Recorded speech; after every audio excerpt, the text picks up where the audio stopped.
क्या आप चाहते हैं अपने विद्यार्थी जीवन में मनचाही सफलता के साथ सर्वांगीण विकास? प्रस्तुत है आपके लिए सफलता का एक प्रायोगिक उपाय, स्टूडेंट सक्सेस एनर्जी बॉटल, विद्यार्थी सफलता ऊर्जा बोतल। आखिर क्या है विद्यार्थी सफलता ऊर्जा बोतल का अद्भुत रहस्य? ये एक ऐसी ऊर्जावान वाटर बॉटल है जिसके ऊपर लिखे सफलता के लिए जरूरी ऊर्जा के समाधान स्वरूप अलग अलग उपायों के स्वरूप में ऊर्जा को कार्यान्वित किया गया है। ये ऊर्जा बोतल में भरे पानी में प्रवाहित होकर पानी पीने वाले को प्राप्त होती है। पढ़ाई में रुचि विकसित करने के साथ एकाग्रता के बढ़ने में और गुड पर्सनैलिटी का विकास होने के साथ साथ विद्यार्थी सफलता ऊर्जा बोतल के अनेक संभावित लाभ हैं। विद्यार्थी सफलता ऊर्जा बोतल की एक विशिष्ट प्रयोग विधि है। इसे उपयोग में लाने से पहले प्रयोग विधि को भली प्रकार समझ लेना चाहिए। अपने विविध प्रयासों से आप विद्यार्थी सफलता ऊर्जा बोतल से अधिक लाभ प्राप्त कर सकते हैं। वैसे भी कहा गया है, जो आप दूसरों को देते हैं वो आपको कई गुना बढ़कर वापस प्राप्त होता है।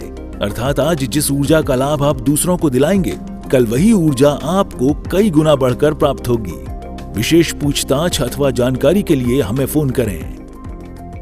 और अब हम बड़ा मिशन के लिए निकल रहे हैं। आज की आखिरी 10 मिनट और उसके अंदर आपको मुझे बहुत सपोर्ट करना है। और वो सपोर्ट है ज्यादा से ज्यादा जैन बनाने के लिए। कौन कौन सपोर्ट करने के लिए तैयार? हाथ ऊपर करें, बराबर सीधा नीचे रख दो। आपको लगता है कि जैन और बढ़ने चाहिए? कौन कौन चाहते हैं कि जैन और बढ़ेंगे या बढ़ने चाहिए? नीचे रखो। कैसे बढ़ेगा?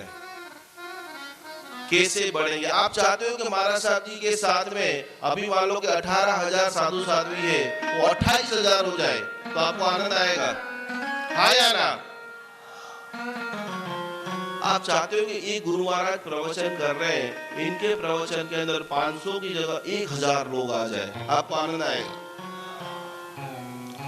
आज जो देरासर सुने पड़े हैं, वहां हर देरासर के अंदर 50, 100, 200 लोग रोज पूजा करने के लिए आए, आपको अच्छा लगेगा? हाँ या ना? वो कैसे होगा? वो कैसे होगा? कैसे होगा बताइए? अच्छा, ये होना चाहिए या नहीं होना चाहिए? जोर से बोलो, ये होना चाहिए या नहीं होना चाहिए? और इसका जवाब मानतुंग सूरी महाराज जी बता रहे हैं। नमन करना के कितने बड़े ज्ञानी थे। गाथा नंबर 12, जैनत्व निर्माण की यशोगाथा को लिखने के लिए सबसे बड़ी ताकतवर शक्ति है। स्त्री का पहला धर्म क्या है बताएं? स्त्री का पहला धर्म क्या है? स्त्री का पहला धर्म माता बनना है। क्या है? जगत में, इस धरती में सबसे बड़ा दानवीर कौन है? ट्रस्टी साहब कौन है? कोई पैसा वाला कितना भी आप 100 करोड़, 1000 करोड़, 10,000 करोड़ दे दो, वो सारा दान आपका एक तरफ है। इस धरती पर सबसे बड़ी यदि कोई दानवीर व्यक्ति है तो उसका नाम है माँ। क्योंकि माँ ही एक ऐसी व्यक्ति है कि एक नए व्यक्ति को इस धरती के ऊपर आगमन देती है। यस और यस? और उसके ऊपर हम ध्यान ही नहीं दे रहे हैं। दूसरी बहुत सारी बातें, इधर उधर की बातें करेंगे, ये करेंगे, चुस्त बन जाओ, ये बन जाओ, कुछ भी नहीं होने वाला है। हम लोग कहानियां सुनाते, हमारे मंदिर में मुसलमानों ने ले लिया, इसने ले लिया, उसने ले लिया। अरे भाई, ले ही लेंगे, क्या करोगे? न सत्व है, न संगठन है, न इतनी ज्यादा बुद्धि है। यहाँ पर भी सबको बोल दो कि आपको 2 नंबर पे रहना है, सब यही बोलेंगे नहीं, पे 1 नंबर पे ही मैं रहूंगा। हमारे मगज को ऐसा बना दिया है, किसी को 2 नंबर पे जाना ही। और इसके कारण ये जाहो जलाली भी जो आप देख रहे हो ना, वो आगे की 2, 5, 10 रो में ही है, पीछे तो अंधेरा ही है। आज इतने सारे माता पिता रो रहे हैं, इतने सारे अच्छे अच्छे लड़के लड़कियां रो रहे हैं कि जिनकी शादियां नहीं होती हैं। यस, काफी सारे लोग यहाँ पर ये समस्या से गुजर रहे हैं। धर्म खाली देरासर उपास में नहीं करना है। धर्म की परिभाषा यह है कि 24 घंटे धर्म ही होता है। रसोई बनाना वह भी धर्म है। जीवदया पूर्वक आप जैना पूर्वक करते हो वो भी धर्म है। परिवार का आप पालन करते हो, माँ एक बेटे को पाठशाला लेकर के जाती है, वो भी एक धर्म है। ये 12वीं गाथा जितने भी पिताओं के बेटे का लग्न हो चुका है, और मैंने अभी जो आपको प्रॉब्लम्स बताई, मंदिरों को सुरक्षित रखना है, उपाश्रयों को सुरक्षित रखना है, हमारी बहन बेटियों को सुरक्षित रखना है। ये विहार सेवा ग्रुप कितने सारे साध्वी जी भगवंतों के साथ आज ठल्ले जाते हैं। आज बिहार के अंदर डर लगता है, जब ऐसी ताकतवर महिला ही नहीं होगी उनके साथ में, तो हमें सबसे ज्यादा हर समाज के व्यक्ति आज प्रण लेगा, संकल्प लेगा कि 1 साल के अंदर कम से कम 2 लोग, 5 लोग, 7 लोग, आज मोबाइल के अंदर आपको लिस्ट बनाना है, कौन कौन गुणिया लोग हैं, उनको मैं आंगनी चिन्हने का पुण्य करूंगा। पहले नंबर में गुरु महाराज जी के पास लेके आओ। यदि वैराग्य के भाव से वासित है तो गुरुकुल वास में संयम ले ले, नहीं है तो कैसे भी करके। और अभी हमारे समाज की व्यवस्था इतनी बदली हो, समाज बचेगा तो धर्म बचेगा, धर्म बचेगा तो समाज नहीं बचेगा। यहाँ आने वाला ही कोई नहीं होगा। तो मनोज भाई का 1 करोड़ रुपया मुझे देंगे तो क्या करूंगा मैं, और कैमरा 2 लोग बात करने वाले हैं। समाज बचाना पड़ेगा। पारसी लोगों ने अभियान चालू कर दिया है, और वही परिस्थिति हमारे जैन समाज की है। जो भी लीडर है, जो भी मेरी इस व्यथा को समझ रहे हैं, और आपको रेला आने वाला ही है। हर साल 15 से 20% हमारे जैन धर्म के लड़के लड़कियां विदेश चले जाते हैं। यस और यस। आप मेरी पाठशाला में आए हो तो आपको हाँ बोलना, ऐसा नहीं है मेरी कोई बात आपको गलत लग रही है तो बोलना है गुरुजी ये बात मुझे समझ में नहीं आ रही है। मैं साल के 6 महीने ऑल ओवर वर्ल्ड में घूमता हूं, तो विश्व में क्या चल रहा है, क्या ट्रेंड है। बंबई के लड़के लड़कियों ने नियम ले लिया है, आधे से भी ज्यादा लड़के लड़कियों का अभी ये माइंडसेट हो गया है कि हमको शादी करना, फ्रीडम ऑफ लाइफ। आप कल्पना करो कि उनके माता पिता के ऊपर क्या गुजरती होगी। न किसी को बोल सके, समाज में जैसे उपाश्रय में आए, प्रतिक्रमण में आए, पहली बात क्या करेंगे, कब तेरे बेटे की शादी हो रही, कब शादी करा रहे, कब मुंह मीठा। और ये जब दूसरे को पता चल जाएगा तो बार बार टोपी घूम फिर कर कहां पर आने वाला है। वही बात। और उस वक्त जो असमाधि होती, फिर मन हो जाता जाना ही नहीं उपाश्रय, बात खत्म करो, कट। और एक बार उपाश्रय जाना, गुरु भगवान के साथ संपर्क टूटना, यानी कितना बड़ा नुकसान है। दोनों हाथ जोड़िए, 30 सेकंड के लिए बराबर ध्यान से देखिए कौन कौन ऐसे लोग हैं जो गुणी जल है, उत्तम श्रावक श्राविका है, लेकिन ये कार्य के अंदर विलंब आ रहा है। एक बुद्धि सागर सूर्य महाराज जी का मैं जब चरित्र पढ़ रहा था, उसका मैं आपको सत्य प्रसंग बता रहा हूँ। बुद्धि सागर महाराज जी के पास एक साधु, एक कपल आया, छोटा कपल वंदना करता है, और उसका बेटा खेलते खेलते महाराज साहब जी के पास चला गया। उनके ओघे के साथ खेल रहा था, और साहब जी को एकदम मुस्कान आ गई। ये बहुत गंभीर बात है, ध्यान से सुनना। उनकी पत्नी थी, वो थोड़ी ज्यादा चुस्त थी। बोले बच्चा खेल रहा है महाराज साहब, आपको क्यों हंसी आ रही है। ये महाराज साहब जी ने जो जवाब दिया ना, आपके फेफड़े खुल जाएंगे। बोले मैं जब ये छोटे छोटे बच्चे को देखता हूँ और मुझे एहसास होता है कि मेरे प्रभु वीर का शासन और 20 साल और 40 साल और 60 साल आगे जाने वाला है। यह है हमारे गुरुदेव, यह है हमारी दीर्घ दृष्टिता। कितना भी आप आगम लिखा लो, कितने भी आप प्राचीन पद्धति में चले जाओ, लेकिन उसको संभालने वाले भी तो चाहिए। और आज दुख के साथ मुझे कहना पड़ता है कि पालीताड़ा की हर धर्मशाला के अंदर, किसके हाथ के अंदर धर्मशाला है? जो आपके बाप दादाओं ने दान दिया था, जो धर्मशालाओं को वहां पर रहने के लिए, साधना करने के लिए बनाया था, वो धर्मशाला की रूम आपको नहीं मिल रही है। यस और यस। क्यों आपका खून नहीं खोलता है? कोई 1000 बोलता है, कोई 1500 बोलता है, खाली होते हुए भी सब मनमानी चल रही है। तो उस जगह पे हम क्रांति करेंगे, उस जगह पे ऊपर काम करेंगे। खूब भाव के साथ में मानतुंग सूरी महाराज जी को हम धन्यवाद करते हैं।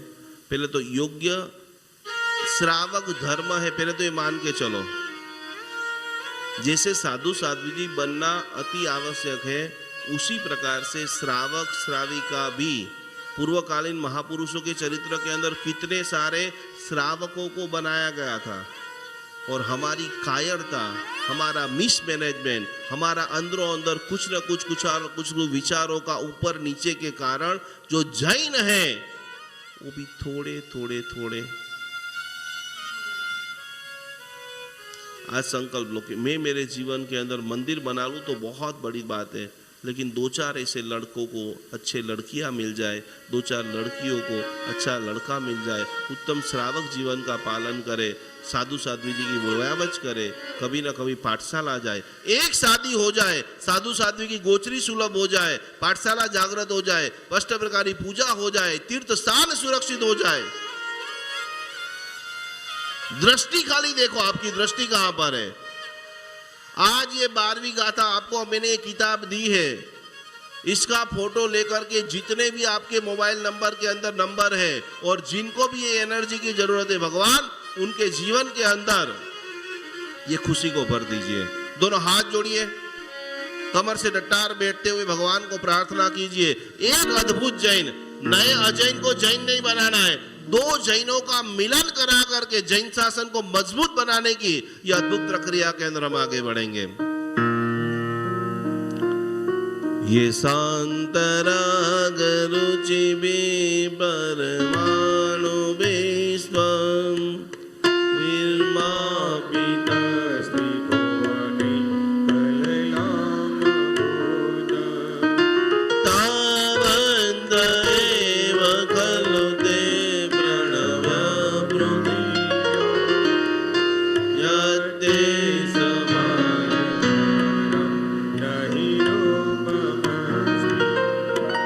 करो, सभी लोग हाथ ऐसे कीजिए, तीसरी अंगुली को ऐसे मोड़ दो। यस, दृढ़ विश्वास हम करके ही रहेंगे। भगत सिंह की बात आती है, आप लोगों को है ना देशभक्ति के थोड़े पिक्चर देखा करो। भगत सिंह ने 55 दिन का उपवास देश को बचाने के लिए किया था। उस वक्त किया था जहां पर मोबाइल नहीं थे, जहां पर कोई कनेक्टिविटी नहीं थी, जहां पर खाली वंदे मातरम बोलने पर अंग्रेज लोग पकड़ जाते थे और इतना मारते थे।